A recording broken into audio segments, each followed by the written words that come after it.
আল্লাহ রাব্বুল আলামিন বলছেন ওয়াত্তিনি ওয়াজ জাইতুন, শপথ তিন এবং জৈতুন তথা আনজির তথা ডুমুর। ম্যাক্সিমাম ওলামা সহ মুফাসসিরিন ইকরামের ফতোয়া বা মতামত হচ্ছেন যে এটা দুইটা ফল, তিন এবং জৈতুন। তিন দ্বারা হচ্ছেন আনজির তথা ডুমুর জাতীয় ফল, আর জৈতুন দ্বারা জৈতুন ফল বা গাছকে বোঝানো হয়েছে। ওয়াতুরি সিনিন, এবং সিনাই পর্বত, সিনাই প্রান্তরস্থ তুর পর্বতের শপথ করেছেন, যেখানে আল্লাহ রাব্বুল আলামিনের সঙ্গে হযরত মূসা আলাইহিস সালাতু ওয়াসসালাম কথাবার্তা বলেছেন, এবং মূসা আলাইহিস সালাম এই তুর পর্বতে দাঁড়িয়ে আল্লাহ রাব্বুল আলামিনের সঙ্গে প্রায় 40 দিন পর্যন্ত কথাবার্তার পরে আল্লাহ রাব্বুল আলামিনের পক্ষ থেকে যে মহাগ্রন্থ তেনার উপরে এসেছিল সেই গ্রন্থ তিনি এইখানে বসেই পান।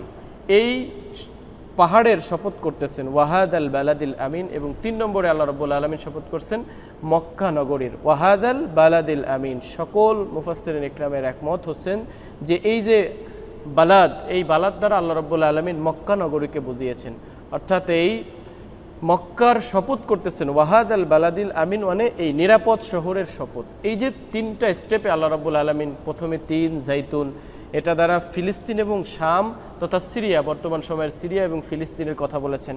এরপরে সিনাই প্রান্তরস্থ তুর পর্বতের শপথ করেছেন, এরপরে মক্কার শপথ করেছেন। এই স্টেপ বাই স্টেপ যে শপথ করেছেন, এই পূর্বে নবীদের ক্ষেত্রেও এরকমভাবে যেই মেসেজ দিয়েছেন, রাসূল সাল্লাল্লাহু আলাইহি ওয়াসাল্লাম এই শপথের পরে একই মেসেজ দিবেন। এই জন্য পূর্ববর্তী নবীদের সঙ্গে সিলসিলা মিলিয়ে আল্লাহ রাব্বুল আলামিন এবার যেই মূল মেসেজটা সেটা দিচ্ছেন, লাকাদ খালাকনাল ইনসানা ফি আহসানি তাকওয়িম।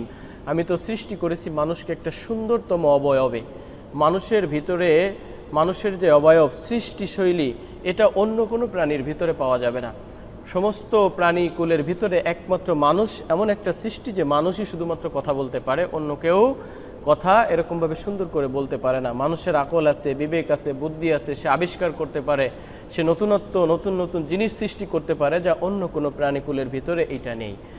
আর এইটার সঙ্গে সঙ্গে মেধা দিয়ে তাকে আমি এমন চমৎকার অবয়বে সৃষ্টি করেছি যে একটা মানুষ আর একটা মানুষের সঙ্গে মিলে যায় না। কত চমৎকার সৃষ্টি! সে খাবার খেতে যে হাত